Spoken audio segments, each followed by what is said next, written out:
ne trouve aucun salut dans la fuite, que le plus vaillant n'échappe pas.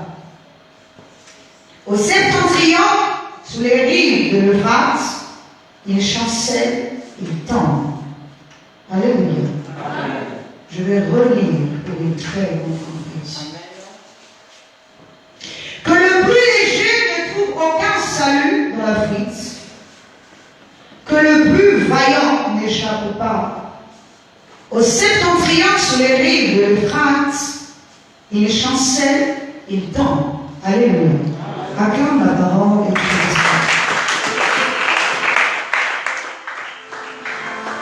Comme vous le savez tous, lorsque nous changeons de mois, nous changeons également de thème. Et comme nous sommes le premier dimanche du mois d'avril, nous allons changer de thème. Mais avant d'aborder notre thème général de ce mois, nous allons d'abord commencer par celui de l'année. L'exaucement est notre thème de cette année, qui est tiré de 2 Corinthiens chapitre 6 verset 2. Et je ne cesserai de vous redire ce thème parce que je sais que beaucoup de gens, et moi y compris, nous sommes en train d'attendre cet exaucement. Alléluia. Et c'est pour ça que je vous répète à chaque fois, Amen. C'est pour ça que je vous répète à chaque fois que Dieu ne t'a pas abandonné, que Dieu ne t'a pas oublié, mais Dieu te connaît quel que soit le problème. Il y a un jour où il exauce. Même les enfants d'Israël ont attendu beaucoup d'années jusqu'au jour où Dieu les avait exaucés. Et j'aimerais que pour toi et pour cette église, que cette année soit cette année d'exaucement. C'est pour ça que je ne cesse de le répéter depuis le début de cette année. Pour te redonner confiance en toi. Pour raviver ce qui s'était refroidi en toi. Et pour que tu crois que tu ne sers pas un Dieu mort, mais un Dieu vivant. Et si tu as confiance en lui, tu verras également sa gloire. Alléluia. Pour ce mois-ci, nous avons, pour thème général, au-delà de la rive. Alléluia. Je sais que vous allez encore vous poser toutes ces questions, c'est quoi? Mais nous allons les définir au fur et à mesure que nous allons avancer. Et mon sous-thème de ce matin est les rives troubles. C'est pour ça que j'aimerais que tu répètes après moi les rives troubles. Les rives troubles. Alléluia. Alors, dans le sens physique, nous connaissons tous, c'est quoi une rive? Nous savons que lorsque il y a un fleuve, ou il y a une mer, peu importe, une rivière, chaque côté de cette rivière s'appelle une rive. Alléluia. Mais ici, nous allons parler de la rive spirituelle. Amen. Nous allons parler de la rive spirituelle. C'est quoi la rive spirituellement parlant? Nous allons prendre cette rive sous 2 formes. La première de forme selon l'esprit et la deuxième de forme selon le corps. Alors, selon l'esprit, la rive est une nature. Soit la nature terrestre, soit la nature céleste. Ce sont les 2 rives de l'homme.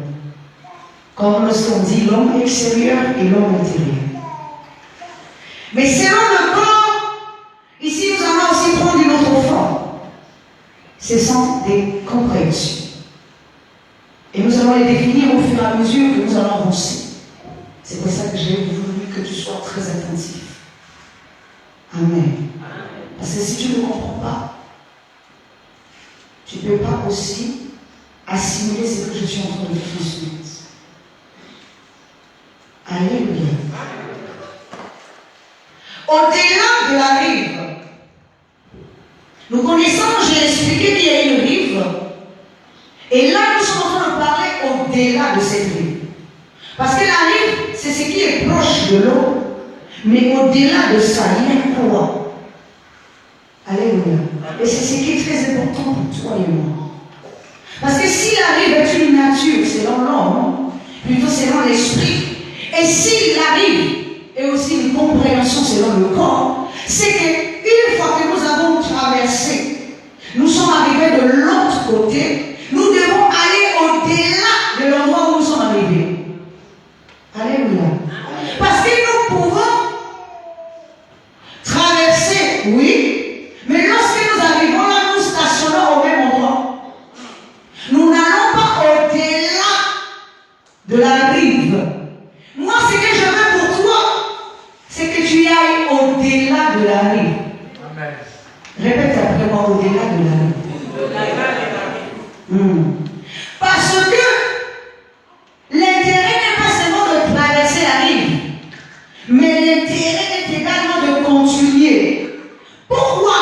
Parce que au-delà de la rive, ici spirituellement, représente l'établissement, la possession, la prise des lieux.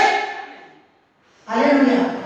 Parce que lorsque les enfants d'Israël ont traversé le Jourdain, ils ne se sont pas arrêtés devant le Jourdain. Ils ont continué pour prendre leur possession du pays de Canaan. Alléluia. Chaque chose a une étape dans la vie.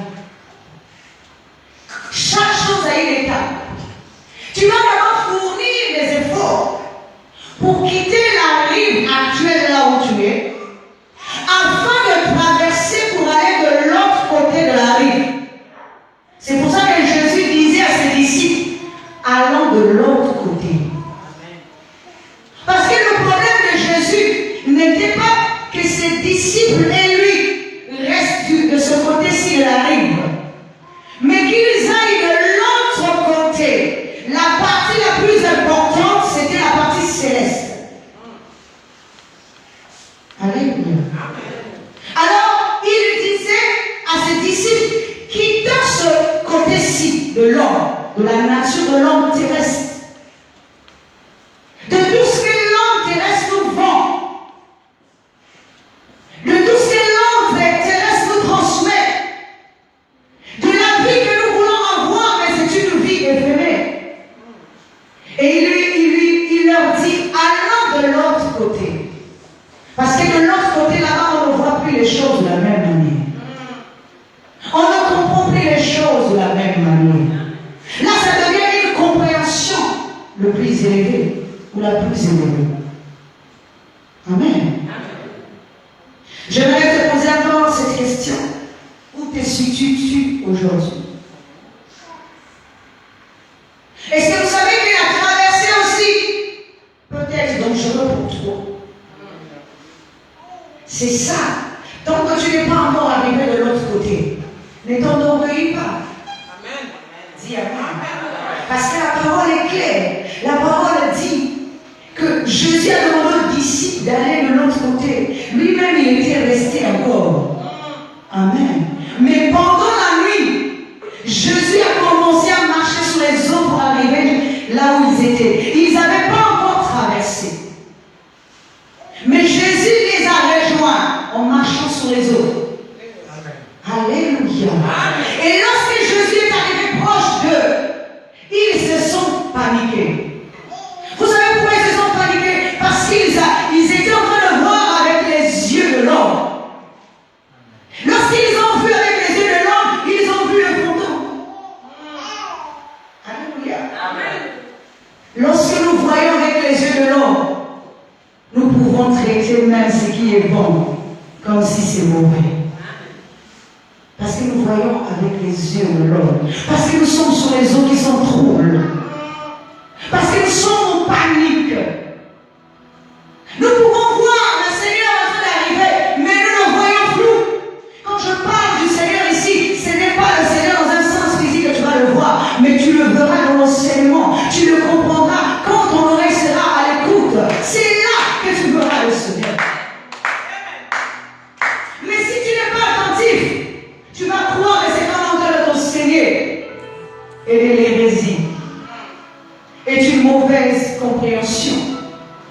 tu ne vois pas avec les yeux de l'esprit, mais tu vois avec les yeux du corps. Alléluia. Amen. Et quand Pierre va reconnaître enfin le Seigneur, pourquoi Paul et Pierre va reconnaître le Seigneur? Parce que le Seigneur va lui dire, n'ayez crainte, c'est moi. C'était pour apaiser leur esprit. Et quand ils vont comprendre, la seule personne qui va dire au Seigneur, Seigneur, est-ce que je peux venir vers toi? C'est Pierre. Mais il n'était pas assez costaud. Amen. Il n'était pas assez fort. Il n'était pas assez puissant. Ça, c'est l'homme que nous sommes. Parce que Pierre est l'Église.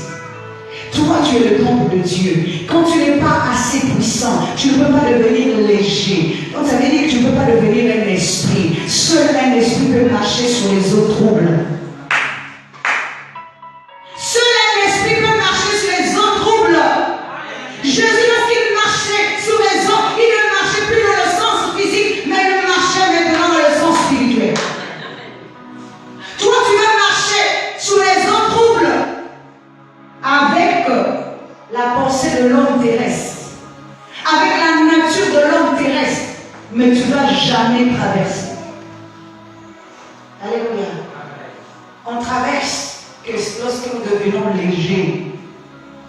Spirituellement parlant, on traverse les choses spirituelles dans l'esprit. On ne les traverse pas physiquement. Parce que même Satan, que tu quittes le combat, comment vas-tu le combattre? Ce n'est pas dans le corps que tu le combats, mais c'est dans ton esprit. Et si tu deviens léger, ça veut dire qu'il n'y a rien de Satan en toi. Dis Amen. Parce que s'il y a quelque chose de Satan en toi, tu es lourd, tu vas t'écrouler. Vous savez pourquoi Pierre s'est écroulé dans l'eau? C'est parce qu'il y avait quelque chose de Satan encore en lui. Dis encore Amen. C'est pour ça que Jésus pouvait lui dire, Pierre, Satan vous a réclamé comme du froment. Mais moi, j'ai prié pour toi. Lorsque tu seras converti, à fermer les autres. Ça veut dire que pendant qu'il marchait même avec Jésus, il y avait encore quelque chose de Satan en lui. Il y avait la nature de Satan. C'est pour ça que lorsqu'il parle à Jésus, Jésus lui dit, arrière de moi, Satan. Parce que ce n'était pas Pierre qui parlait, mais c'était Satan à travers Pierre. Et Jésus reconnaissait. Amen. Même dans tes pensées, rejette Satan. Dis à Satan, arrière de moi. Parce que tu vas devenir léger. Tu ne dois pas être lourd. Oh, ce qui est lourd, c'est qui te donne la lourdeur, même de prier, c'est parce qu'il y a quelque chose de Satan en toi. Ne vois pas seulement l'autre. Ne te dis pas que le pasteur là-bas, quand il est en train de parler, il s'adresse sûrement à l'évangéliste. Amen. Mais le pasteur ne s'adresse pas à l'évangéliste. Il s'adresse à toi. Peut-être qu'il s'adresse à la sœur, mais elle s'adresse à la sœur Merciale. Non. Le pasteur s'adresse à tout le monde. Parce que s'il y a quelque chose, depuis que tu as commencé ta spiritualité, pose-toi les bonnes questions. Depuis quand tu pries, qu'est-ce qui fait que tu ne traverses pas, que tu n'arrives pas de l'autre côté de la rive? Qu'est-ce qui fait que depuis que tu as commencé, tu cries au secours au milieu de l'eau? Tu ne traverses pas. Qu'est-ce qui fait ça? Tu as vu Jésus venir. Tu as compris que c'est Jésus. Tu lui demandes d'aller vers toi. D'aller vers lui plutôt. Mais tu t'écroules encore. Qu'est-ce qui se passe? Qu'est-ce qui se passe dans ton esprit? Pose-toi les bonnes questions. C'est ces bonnes questions qui vont faire en sorte que tu atteignes l'autre rive. Quand le Seigneur parle, il parle à tout le monde. Il te parle à toi et il parle aussi à ton frère. Alléluia. Vous voyez les enfants d'Israël face à la mer Rouge. Ils étaient en train de faire quelque chose. N'est-ce pas? Dis Amen. Les enfants d'Israël, pour traverser la mer Rouge, ils étaient sur une rive. Et pour aller de l'autre côté de la rive, il a fallu qu'ils abandonnent d'abord l'Égypte. Il a fallu qu'ils rejettent l'Égypte. C'est lorsqu'ils étaient venus face à la mer que la mer pouvait s'ouvrir pour eux. Pourquoi? Parce qu'ils ont abandonné l'Égypte. Si tu n'abandonnes pas l'Égypte, tu resteras face à la mer. Et la mer ne s'ouvrira jamais devant toi. Tu crieras autant que tu veux. Tu prieras autant que tu veux. Tu auras l'impression que Dieu ne t'entend pas. Tu auras l'impression que Dieu ne te répond pas. Qu'il répond seulement aux autres. Parce que tu portes encore l'image terrestre. Il faut fuir cette image. Amen. Afin que tu deviennes léger pour traverser la mer. Pour ouvrir cette mer. Alléluia. Qu'y a-t-il sur la nouvelle rive, puisque vous quittez l'ancien? Dans la nouvelle rive, il y a une nouvelle partie. Il y a ce que tu cherches. Alléluia. Parce que tout ce que tu es en train de chercher, tu ne peux pas l'obtenir dans l'ancienne patrie. Tu ne peux pas l'obtenir dans l'ancienne vie que tu as aujourd'hui. Je vais te dire quelque chose peut-être que tu ne sais pas. Quand tu es dans la mauvaise vie et que ça marche pour toi, ça veut dire que tu fais partie de ce corps-là. Amen. Mais celui qui fait partie du corps céleste, ça ne marchera jamais. Parce qu'il a choisi d'aller dans le corps céleste. Regardez même ceux qui font des fétiches. Vous allez voir que si ça marche pour quelqu'un qui fait un fétiche et que ça marche, c'est qu'il fait partie de ce corps. Amen. Pour celui qui ne fait pas partie du corps, ça ne marchera pas pour lui. Je vous dis sincèrement. Celui qui ne fait pas partie du corps terrestre, même s'il va chez un féticheur, ça ne marchera jamais pour lui. Parce qu'il ne fait pas partie du corps. Parce que le Seigneur ne veut pas d'ailleurs te donner l'occasion de croire à ces choses. Parce qu'il veut que tu ailles dans le céleste et que tu le serves lui. Alors il empêchera que ces choses marchent. Pour que tu ne t'accroches pas à ça. Parce que tu n'es pas comme les autres. Des fois, toi, tu penses que tu es comme les autres. Alors quand ça marche pour l'autre, ça va marcher pour toi, non? Tu n'es pas comme les autres. Ce qui marche pour l'autre ne marchera pas pour toi. C'est pour ça que même moi-même, je suis consciente de ça. Il y a des choses que je ne peux pas faire dans la vie. Dis Amen. Ce n'est pas parce que l'autre, ça marche pour lui, que moi aussi je dois faire ce qu'il fait. Si je fais ce qu'il fait, c'est moi que Dieu va faire. Je vous dis sincèrement. Parce que je ne fais pas partie de ce corps-là. Et ça ne marchera pas pour moi. Alléluia. Oui. De l'autre côté de la nouvelle rive, il y a une nouvelle patrie. Il y a un nouveau père qui t'attend. Il y a une nouvelle identité qui t'attend. Parce que tu ne seras plus appelé fils terrestre, tu seras appelé fils céleste. Tu auras une nouvelle identité. Tu ne seras plus Jacob, mais tu seras de Israël.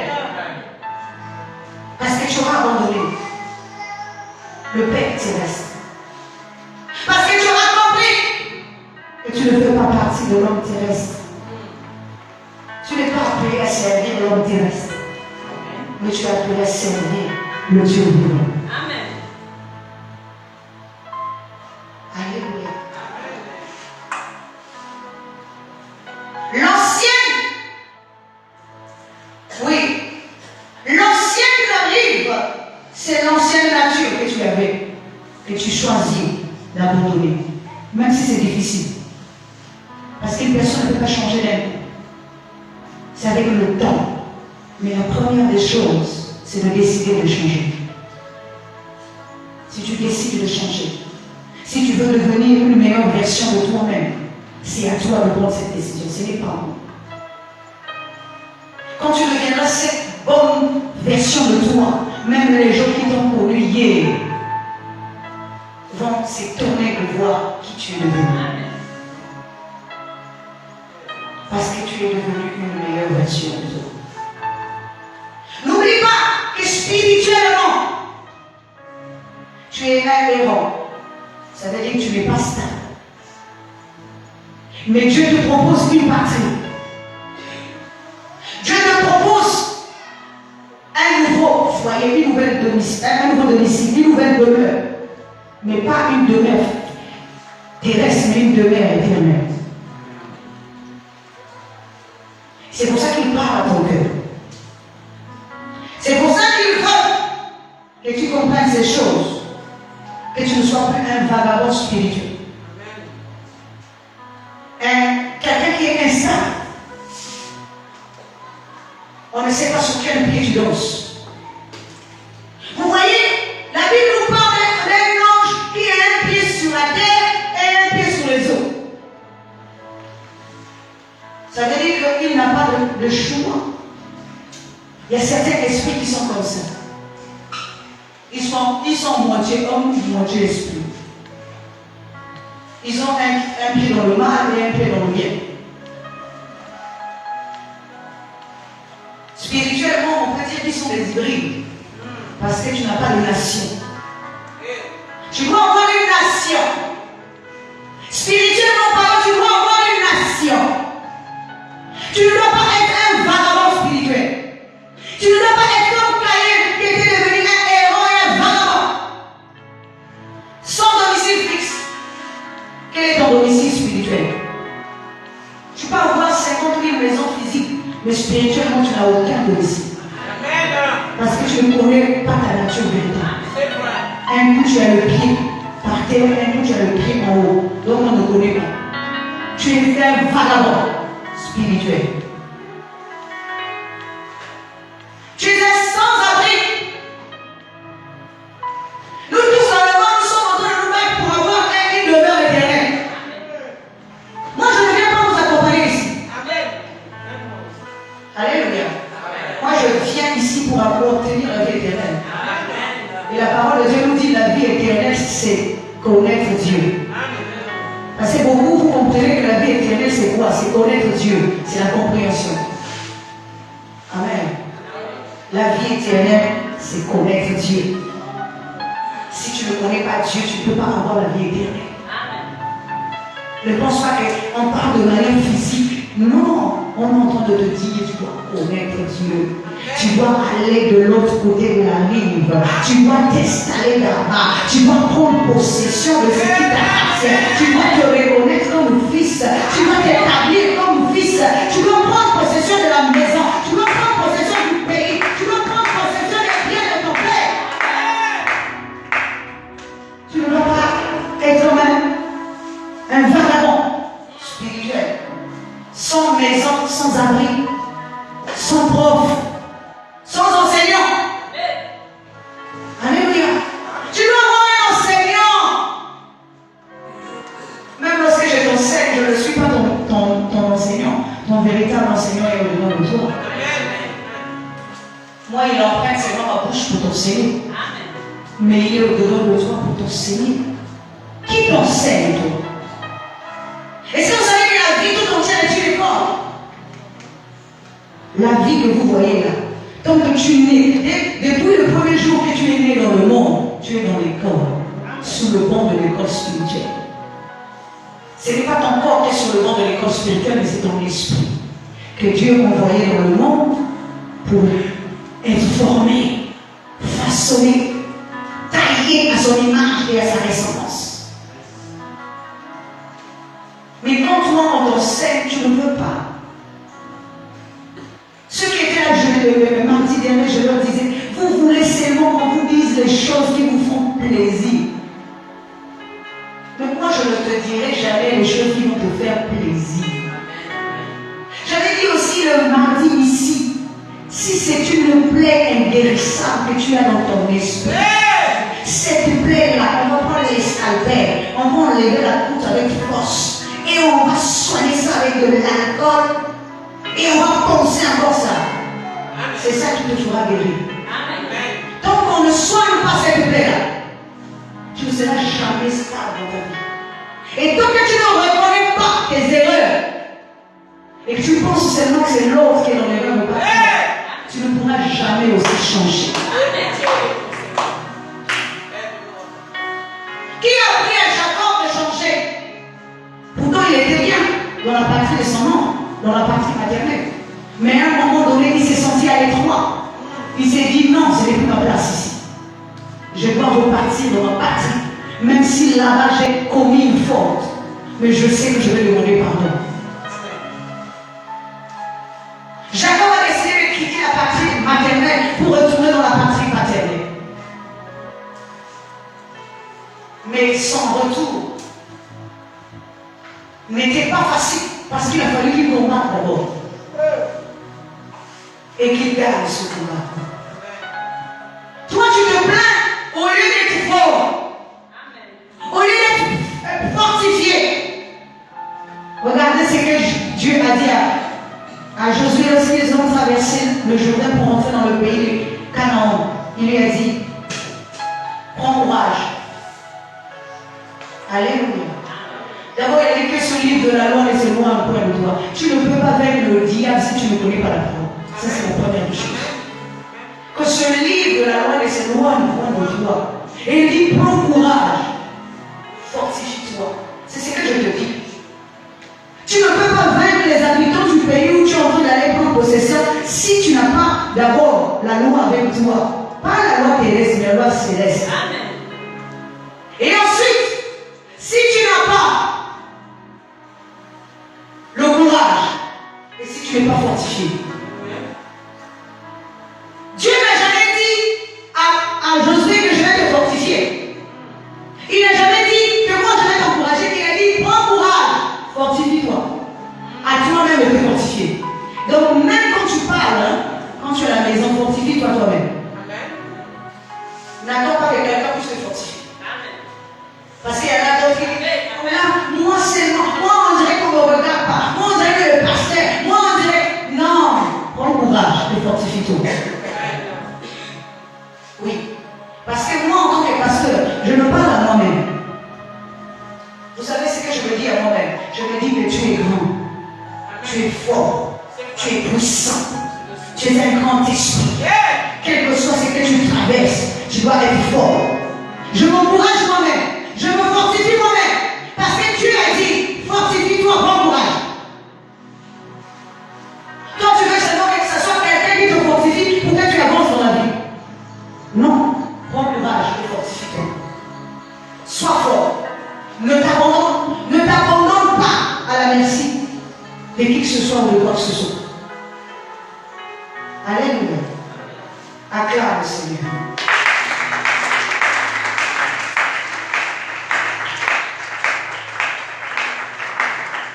Pourquoi doit-on aller sur l'autre rive à tout prix? Parce que c'est ce que le Seigneur nous demande de faire à l'homme de l'autre côté. Parce que la rive actuelle passera. L'homme terrestre va passer. Seul l'homme spirituel va demeurer. Quel que soit ce que tu peux posséder dans l'homme terrestre, il finira par passer lui et ses propres biens. Mais l'homme spirituel ne passera pas. Et les biens de l'homme spirituel ne passeront pas. Alléluia. Beaucoup de gens négligent la sagesse. Beaucoup de gens négligent l'intelligence. Beaucoup de gens négligent la connaissance. Beaucoup de gens négligent la compréhension. Mais le jour où tu mourras, ce ne sont pas tes biens physiques qui iront avec toi dans la tombe. Mais c'est ce qui a le spirituel qui va avec toi dans la tombe. La connaissance. L'intelligence. La sagesse. Le discernement. La patience. Tout ça là ira avec toi parce que tu l'auras démontré. Amen. Je vais encore te poser une question. Lorsque tu dis tous les jours je sers Dieu, est-ce que tu as les preuves de ce que tu avances? Amen. Alléluia. Amen. Ah oui. qu'il faut que tu l'éprouves. Dieu te demandera les comptes, c'est l'épreuve. Si tu viens tous les jours à l'église pour montrer seulement que c'est toi qui, par exemple, sais chanter ou sais prêcher, ou sais... ça là, ça ne compte pas. Amen. C'est vrai. Ce n'est pas une preuve devant Dieu. C'est vrai. C'est quand tu le fais avec amour. C'est ça qui compte. Combien d'âmes tu as apporté au Seigneur? Combien de vies as-tu sauvées? Alléluia. Oui. C'est ça, servir Dieu. Même ton propre âme, est-ce que tu l'as confié à Dieu? Ou toi-même tu es en panique entre ce qui est terrestre et ce qui est céleste? Il y a des choses que nous disons sans comprendre. Alléluia. L'homme terrestre va passer. Mais l'homme spirituel va rester.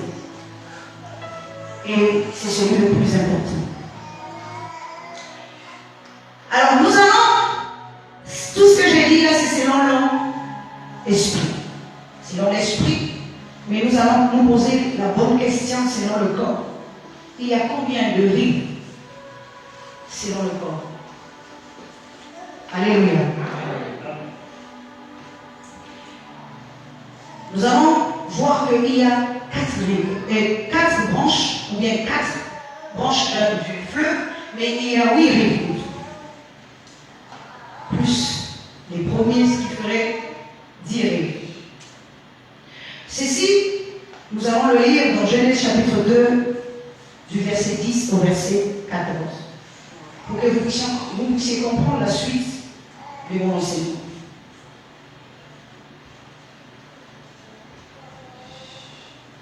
Voici ce qui est écrit.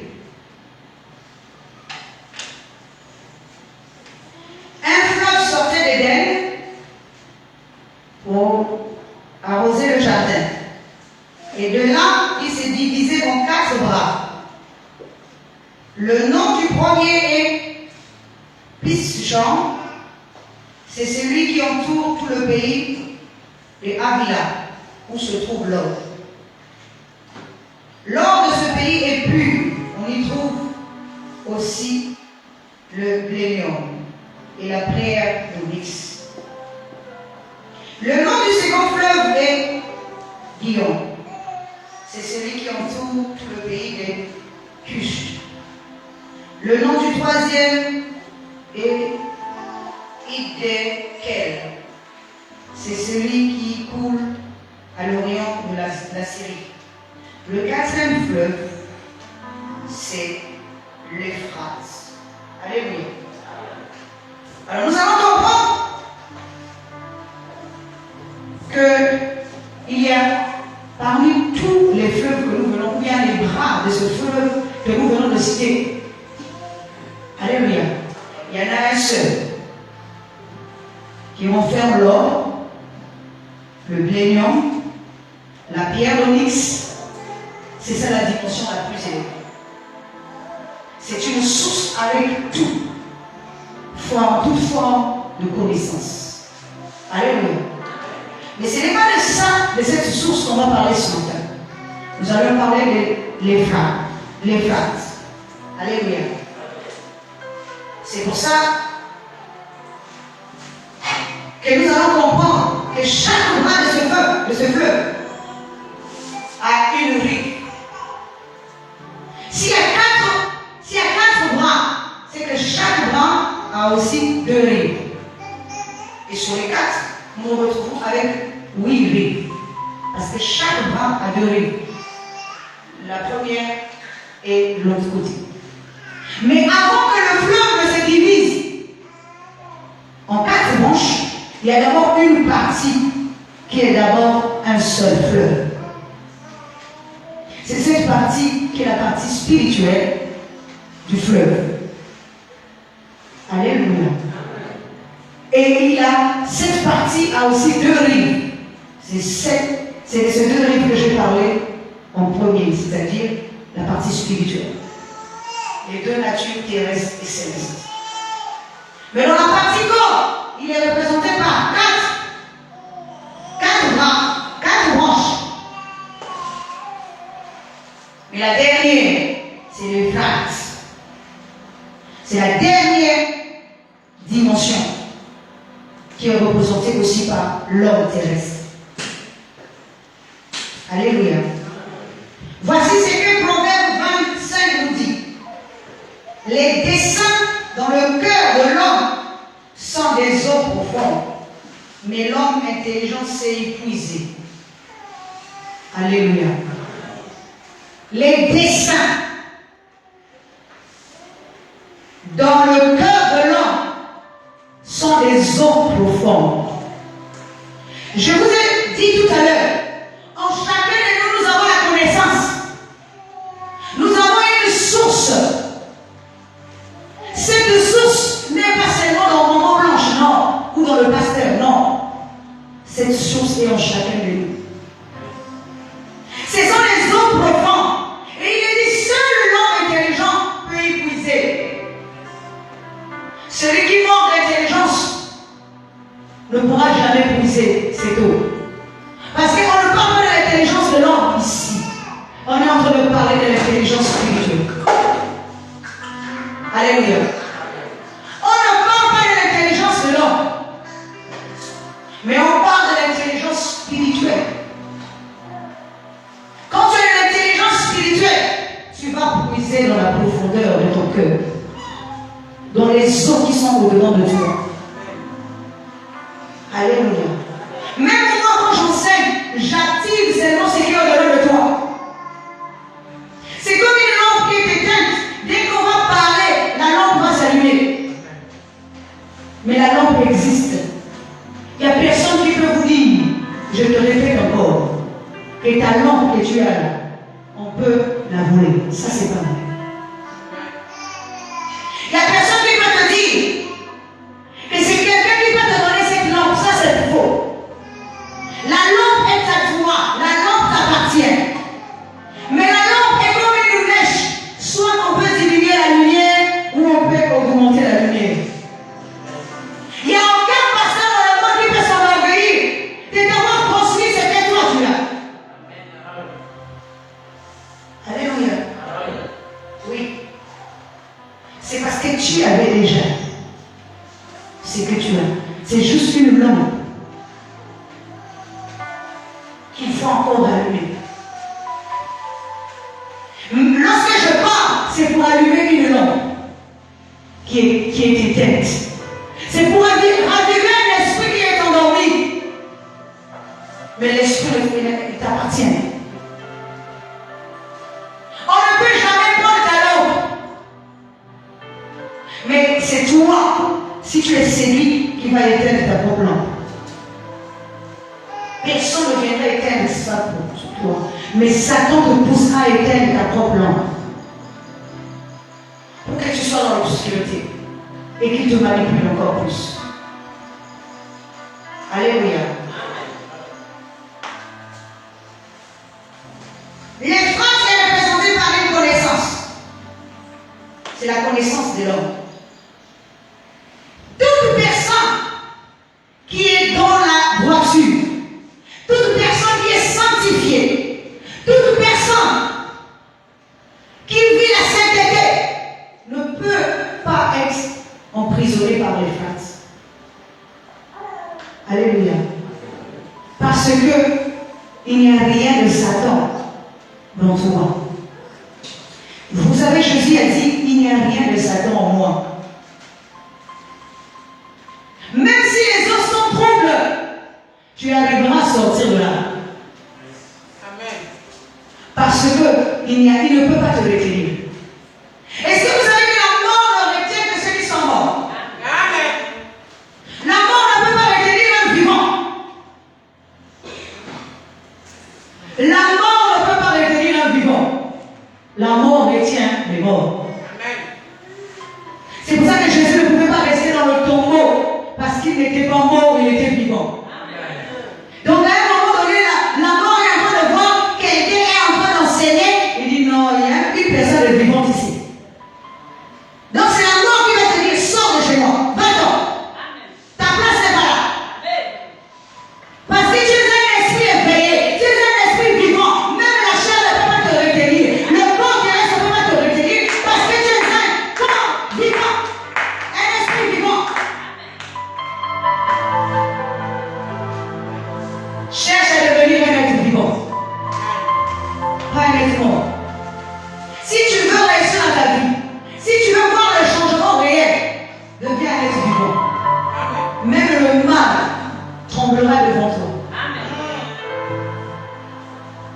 Amen.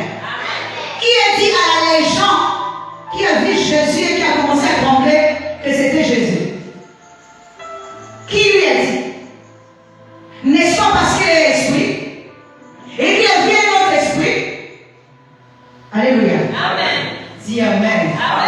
C'est un esprit, mais on reconnaît un autre esprit.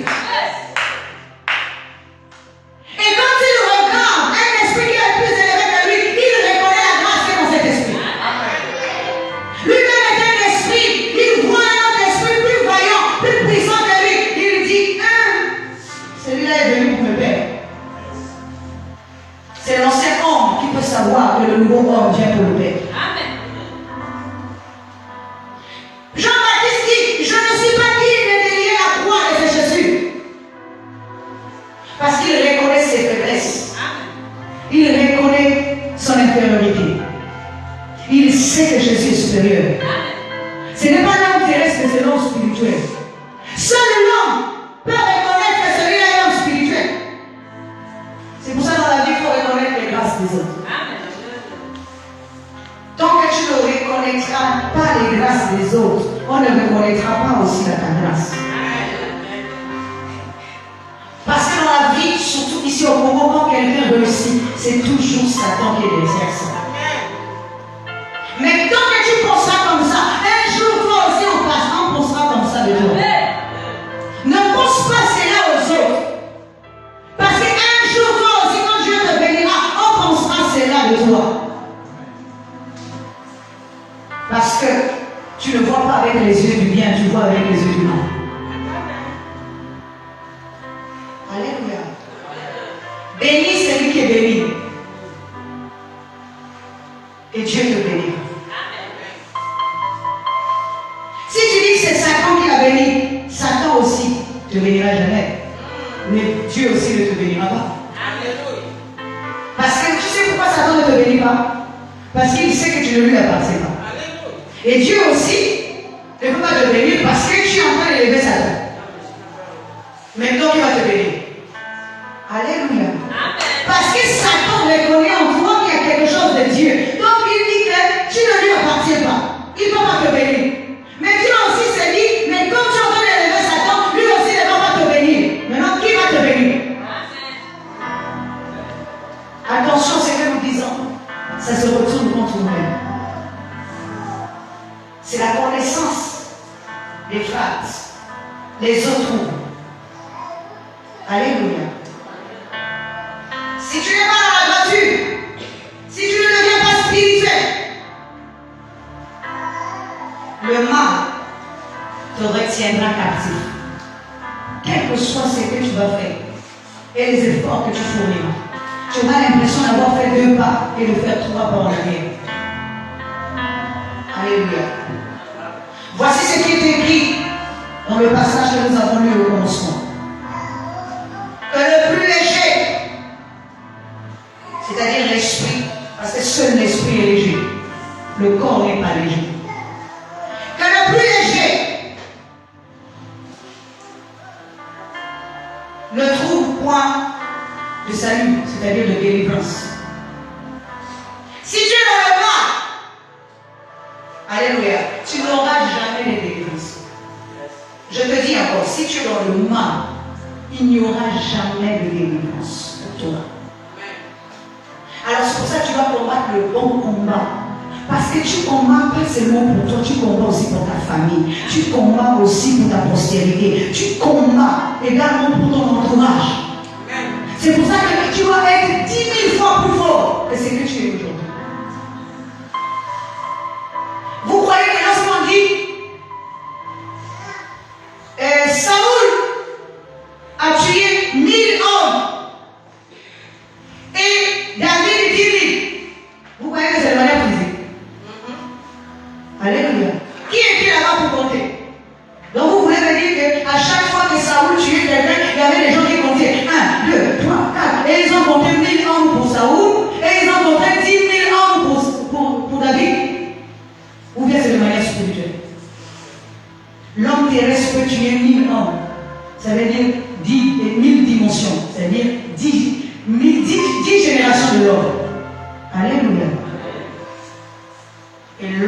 spirituel va vaincre 100 dimensions de l'homme.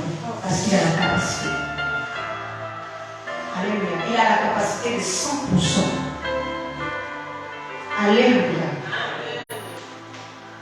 Personne n'était là pour compter les exploits de David ou les exploits. Et pourquoi c'est seulement les femmes qui est en train de crier cela? Pourquoi c'est seulement les femmes? Pourquoi pas les hommes? Dis Amen. Parce que la conscience doit tout. La conscience doit tout. On ne peut pas mentir à la conscience. Même ta propre conscience, tu ne peux pas la mentir. Tu peux me mentir à moi, mais tu ne peux pas mentir à ta propre conscience. Tu peux mentir aux hommes, mais tu ne peux pas mentir à ta propre conscience.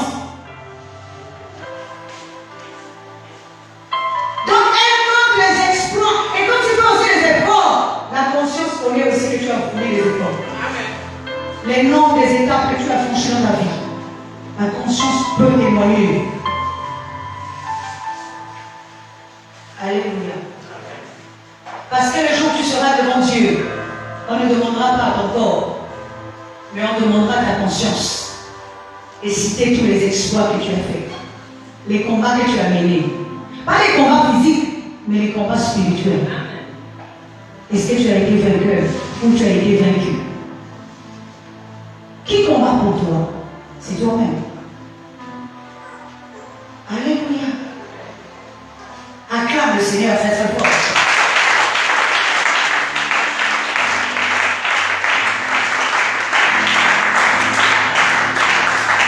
Si l'esprit qui est léger veut s'échapper, il sera toujours retenu. Parce qu'il est dans le filet du mal. Le mal le retiendra toujours. Parce qu'il s'est dit que je suis un esprit, tôt ou tard je vais fuir. Non, on le retiendra. Parce qu'il est lié au mal. Que le plus vaillant, c'est le corps qui s'est élevé. Alléluia. Lui aussi ne s'échappe pas. Parce que si tu enduis ton corps dans l'erreur, est-ce que vous savez que c'est l'esprit qui est plus fort que le corps? Mais si ton corps arrive à faire n'importe quoi, c'est que ton esprit n'arrive pas à le posséder. Quand je parle de posséder ici, ça veut dire à lui donner des ordres, à le discipliner. Tout vient de ton esprit. Ton esprit doit être capable de discipliner ton corps, de lui donner des limites, à ne pas franchir. Amen. Oui, comme Dieu a dit à la mer, ici s'arrêtera l'orgueil de tes flots. Il lui a donné les limites. Pourquoi toi et moi, nous n'arrivons pas à donner les limites à notre corps? Nous faisons des choses pour vouloir plaire à l'homme, au lieu de vouloir plaire à Dieu. Qui va te récompenser? Est-ce que c'est l'homme ou bien c'est Dieu? Tu ne fais pas les choses de bon cœur, mais tu fais les choses pour plaire. Mais qui va te récompenser? Qui va te récompenser? Est-ce que c'est l'homme?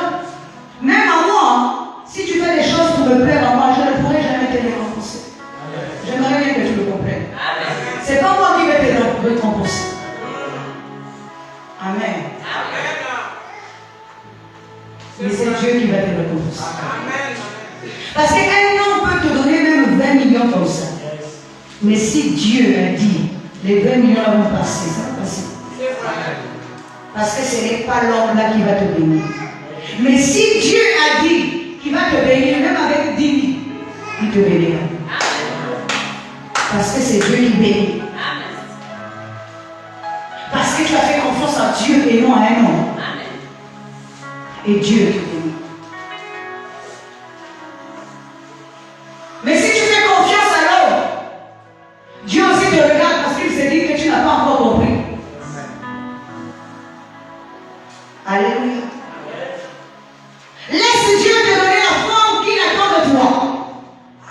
Il doit te tailler, te briser, te façonner pour que tu deviennes une bonne personne. Une personne qui porte l'image du Seigneur. Une personne dont Dieu est fier. Vous savez, quand Dieu est fier d'une personne, qu'est-ce qu'il fait? Dis Amen. Tu n'as même pas besoin de parler. Amen. Partout tu iras. Alléluia. C'est Dieu qui parlera. Dieu mettra sa pensée dans l'esprit des noms pour te dire, celui-ci c'est mon fils, celle-là c'est ma fille. Toi-même tu ne vas même pas comprendre. Tu n'as même pas ouvert ta bouche. Tu n'es pas orgueilleux, tu es humble. Peu importe ce que tu es pas, laisse Dieu te donner la forme. Car l'humilité précède la gloire. Dieu ne cherche pas les serviteurs, mais Dieu cherche un fils. Il dit, tu es mon fils et je t'ai engendré aujourd'hui. Il ne cherche pas à faire naître un serviteur, mais il cherche à faire naître un fils dans sa maison. David l'appelle fils. Il faut que tu portes son image et sa ressemblance. Et qu'il dise, tu es mon fils, j'ai été engendré aujourd'hui. Quelqu'un qui est né aujourd'hui reçoit aussi une identité. N'est-ce pas? Même physiquement, lorsque quelqu'un naît, on lui donne toujours une nouvelle identité. Mais l'esprit qui est né dans le monde, est-ce que vous savez d'où il venait? Parce que c'est Dieu qui dit à Jérémie, avant que tu ne sois formé dans le ventre de ta mère, je te connaissais. Je t'avais établi prophète des nations. C'est qu'avant que nous n'arrivions dans le monde, nous étions quelque part. Notre esprit était quelque part. Dieu nous connaissait. Nous étions avec lui.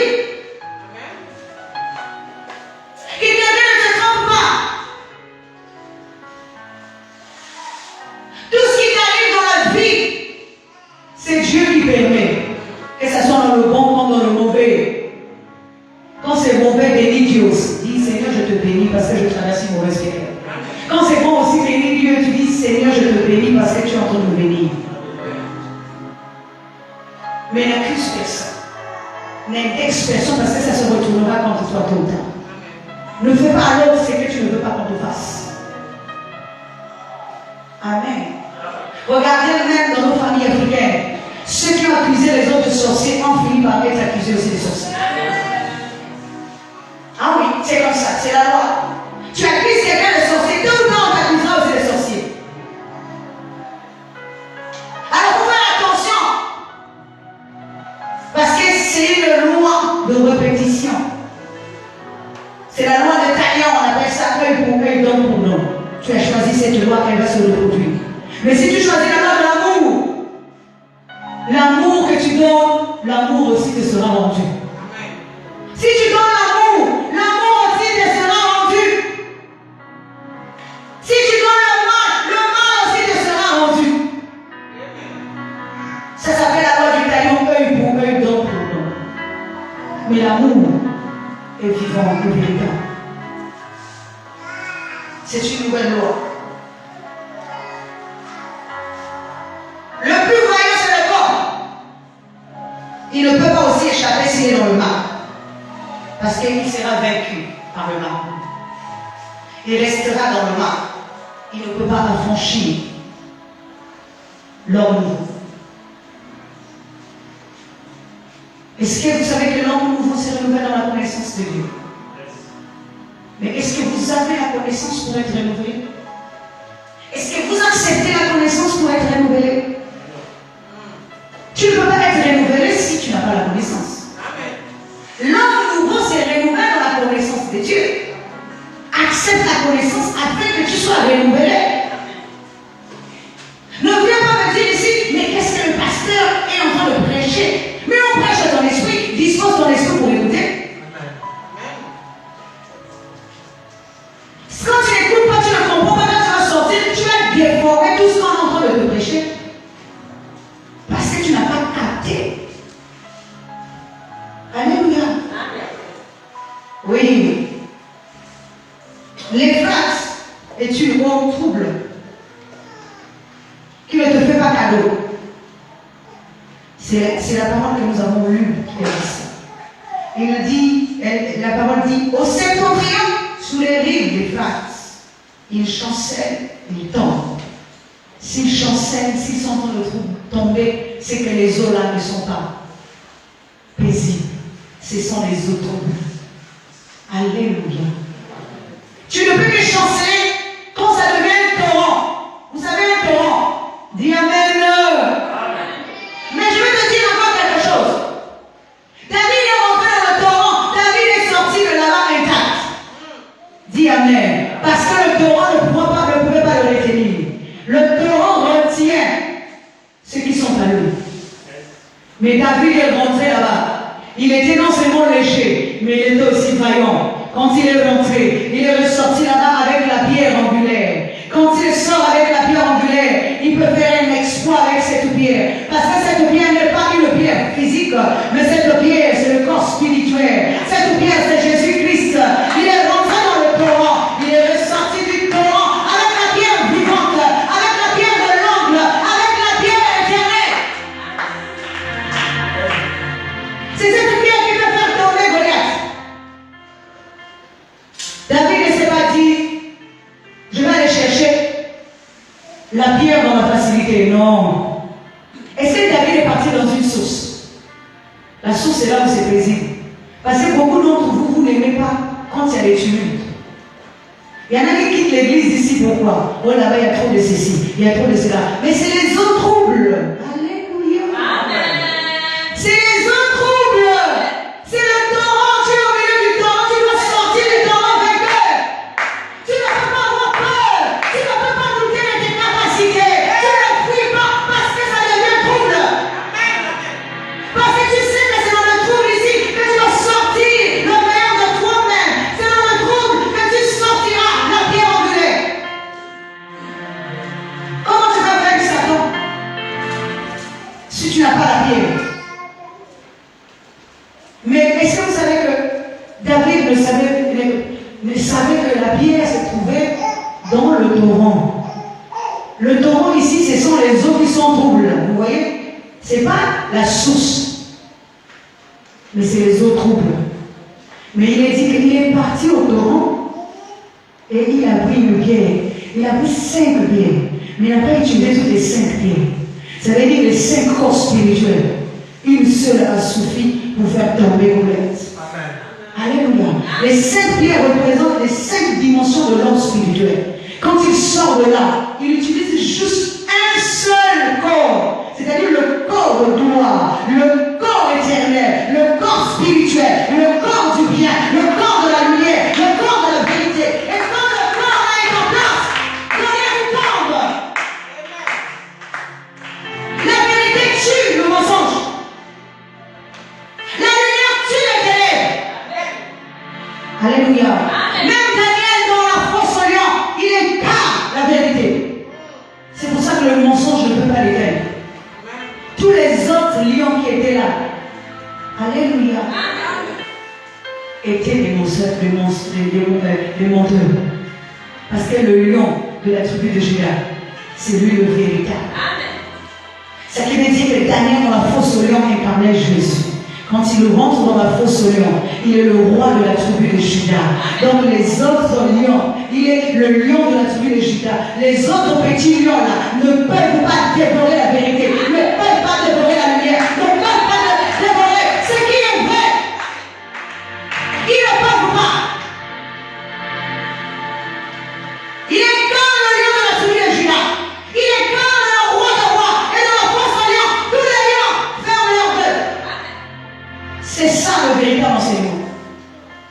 Quand Jésus apparaît, le véritable enseignement, la lumière, il ferme la bouche à tous les autres enseignements.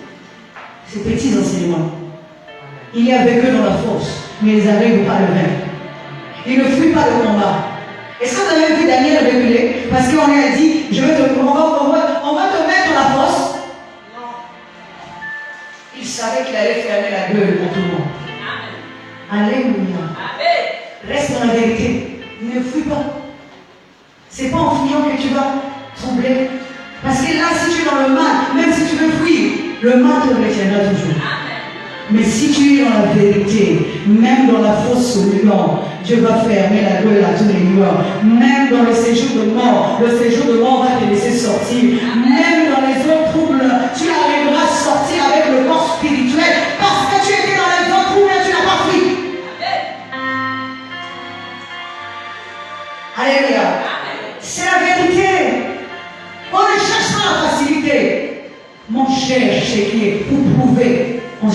qui est dur, c'est qui est fort, c'est qui est endurant. Parce que tu vas sortir tes capacités comment? S'il y a que la facilité. Mais pour sortir les capacités, il faut que ça soit dur.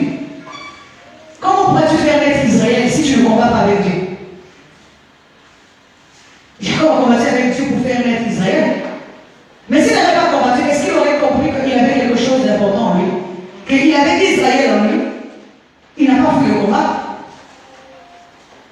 Alléluia. Il n'a pas fui le combat.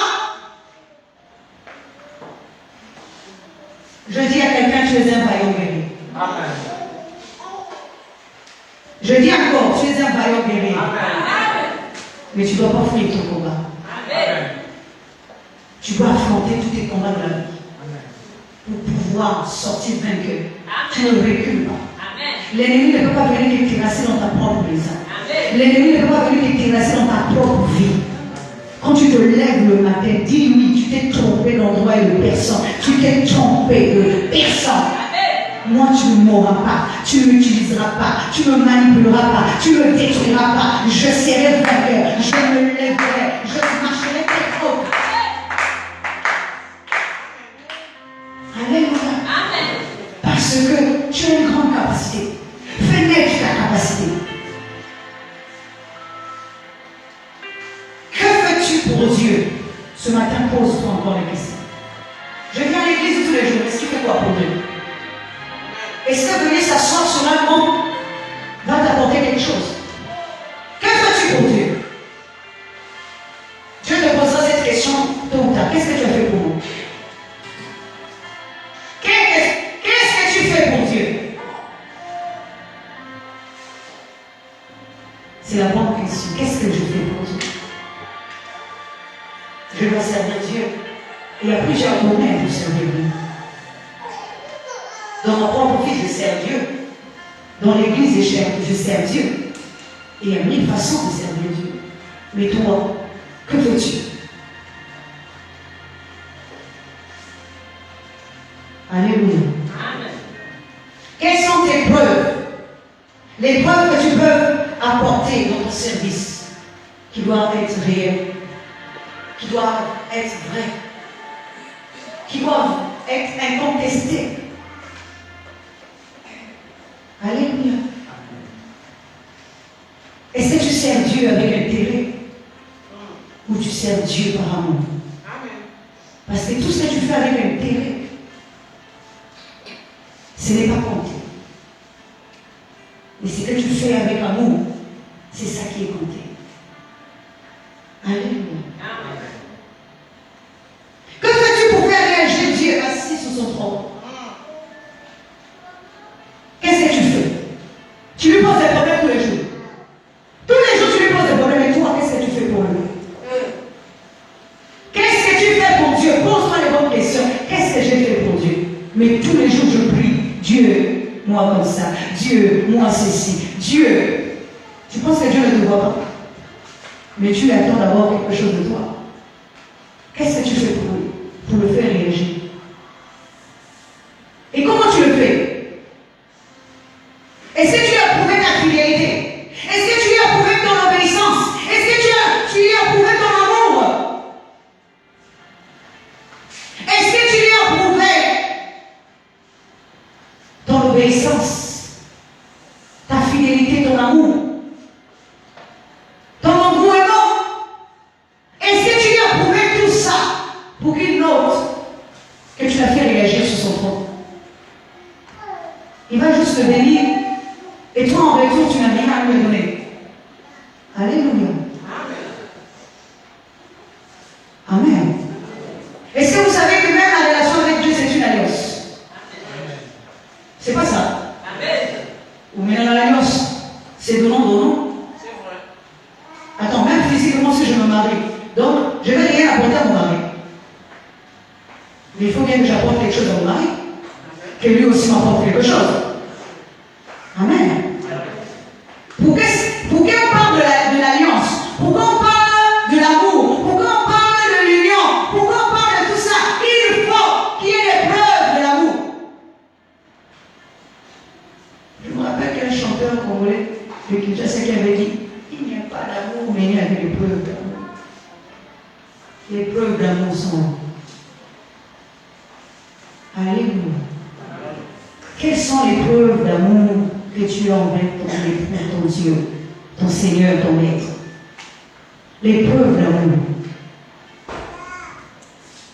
Les preuves d'amour que tu peux lui apporter sont l'obéissance, c'est la fidélité, c'est la stabilité, c'est l'amour. Vous savez, hier encore, j'étais en train de dire avec quelqu'un.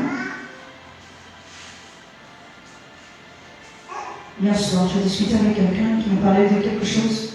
Bon, je ne vais pas vous expliquer ça. Mais j'étais en train de dire quelque chose. L'être humain que tu vois a une grande valeur devant Dieu. Quelle que soit la richesse d'un homme, quelle que soit la notoriété d'un homme, ces biens-là ne valent pas un être humain. Ces biens, sa notoriété, ne vaut pas l'être humain. Attention. Surtout quand il y a d'autres personnes qui prennent les autres de haut. Tu penses que tu es très important. Alléluia. C'est elle-là, c'est qui est là. Tout ce que tu peux lui parler ne vaut pas l'être humain. Attention. Jésus a donné sa vie pour l'être humain. Si l'être humain n'avait aucune valeur, il n'aurait pas donné sa vie pour l'être humain. Amen. Il n'a pas donné sa vie pour les maisons. Il n'a pas donné sa vie pour les voitures. Il n'a pas donné sa vie pour la notoriété d'une personne. Mais il a donné sa vie pour l'être humain. Quelle que soit sa situation familiale, sa situation économique, sa situation spirituelle. Devant Dieu, il vaut plus que tout est bien. Alors respecte l'être humain que tu vois. Attention. Ne te crois pas supérieur à quelqu'un dans la vie. Jamais. Ne te crois jamais supérieur à quelqu'un. Si tu étais supérieur, Dieu t'aurait mis dans un autre monde. Il ne t'aurait pas mis dans le même monde que lui. Ne te crois pas supérieur à quelqu'un. Peu importe ce que la personne est là, peu importe l'image qu'elle te reflète, mais ne te crois pas supérieur à cette personne. Parce qu'elle a du prix, elle a de la valeur devant Dieu. Sa vie a plus de valeur que tous tes biens matériels. Même le jour où tu mourras, tu n'emmèneras pas tes biens matériels. Mais ne minimise personne. N'offense pas les gens. Ne te crois pas supérieur à qui que ce soit parce que tu as eu 100 fois de plus que lui. Et il y en a d'autres qui n'ont même pas 100 fois, mais qui se la pètent comme s'ils étaient supérieurs. Et n'oublie pas même les dons que tu as reçus. Ce ne sont pas tes dons.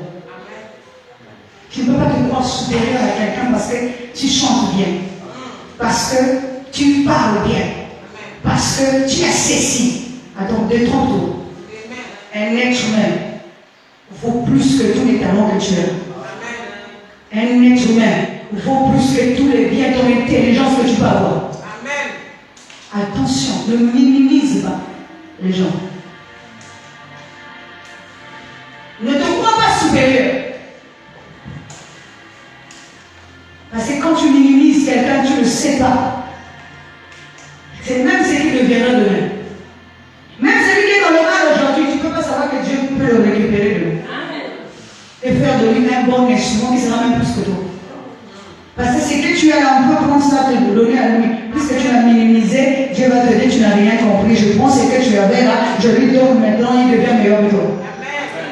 Donc ne joue pas avec ça. Ne minimise personne. L'humilité t'emmènera loin. L'être humain a plus de valeur que tout ce que tu peux posséder. Que toute la bonté qui passera. Attention, respecte l'être humain. Mets-les tous à la même hauteur. Ne choisis pas. Ne te dis pas, celui-là est pour moi, l'autre n'est pas pour moi. Non. Prends tout le monde de la même manière. C'est à ce moment-là que tu verras la gloire de Dieu. Alléluia. Amen. Je voudrais aussi mettre l'accent sur quelque chose. Sur la propriété spirituelle et la propriété physique. Amen. Oui. Parce que nous voulons attirer les faveurs de Dieu. Si toi-même tu es sale spirituellement, ta maison spirituelle n'est pas bien disposée, bien propre. Tu ne sais pas te discipliner. Est-ce que tu penses que c'est ta maison physique qui sera disciplinée? C'est pour ça que nous voyons même dans nos foyers africains des femmes qui sortent le matin avec un pan qu'elle a mis ici, elle va discuter toute une journée chez le voisin ou chez la voisine. Elle n'est pas ordonnée. Ses enfants se promènent. Il faut dire ces choses-là. Ces enfants se promènent tout nus dans la rue. Vous trouvez que ça c'est normal? Amen. Alléluia. L'homme doit commencer chez toi. Ton enfant ne doit jamais sortir de chez toi. Tout nu. Ça, c'est la première des choses. Tu dois commencer par t'éduquer toi-même dans ta propre maison. Et éduquer tes enfants que tu es en train d'élever. L'enfant qui sort tout pieds nus, qui va se promener chez les voisins, qui mange chez les voisins toute la journée, vous croyez que ça c'est normal? Et vous, ça vous fait plaisir. Chez toi, tu es désordonné.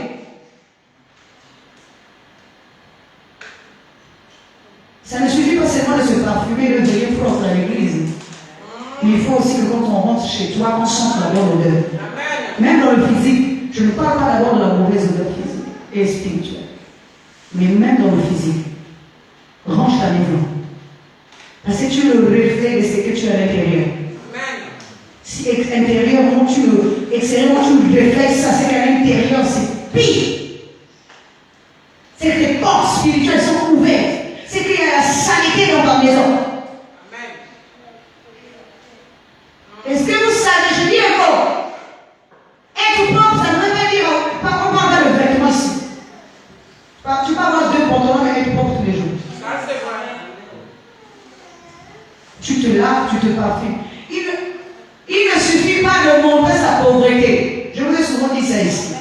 Même si tu es pauvre, ne montre pas ta pauvreté. Ne donne même pas Satan l'occasion de te traiter de pauvre. Ou même à une personne de te traiter de pauvre. Ne lui donne pas l'occasion. Au marché ici, il y a des vêtements de 50. De 25, il y en a. Sois propre. Alléluia. Sois propre. Montre la bonne odeur. Discipline-toi à l'intérieur d'abord. Et à l'intérieur, tu sauras comment te discipliner. Lave-toi tous les jours. Parfume-toi, même si tu dors par terre. Même si tu n'as qu'un seul vêtement. Sois propre. Ne laisse personne te réduire à zéro. Parce que personne ne connaît ton avenir. Il y a un temps pour toutes choses. Même quand quelqu'un te minimise, ne fais pas de ça un problème. Dis-toi dans ta tête parce qu'il ne connaît pas moi ton avenir. Alléluia. S'il connaissait ton avenir, il n'allait pas parler comme ça.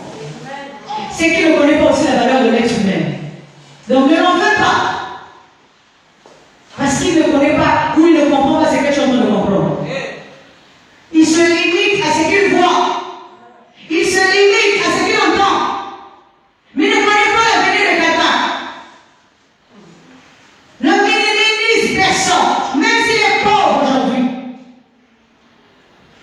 Il peut être plus riche que toi spirituellement. Amen. Dis Amen. Dis encore Amen. Je vais vous raconter une chose, mais je vais clôturer. Juste pour vous donner un exemple. À moins que je le dise prochainement. C'est pour ça qu'on dit qu'il ne faut jamais minimiser les gens. Amen. Parce que tu ne connais pas l'avenir d'une personne. Et sois propre toujours. que tu aies 1000 francs ou pas, sois propre, présentable. Sois fier de toi. Sois fier de toi-même. Ne sois pas fier de l'autre, sois fier de toi.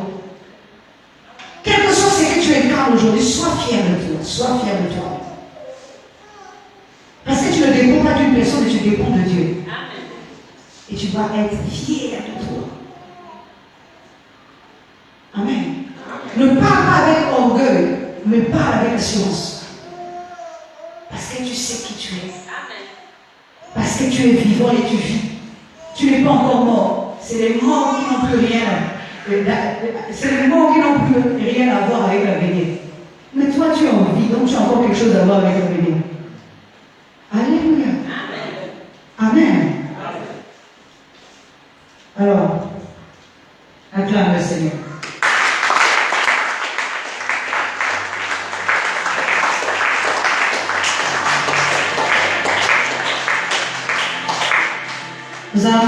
Nous sommes debout.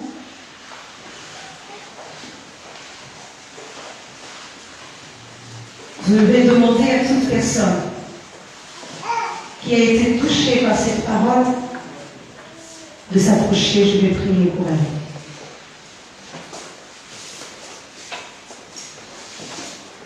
Si tu as été touché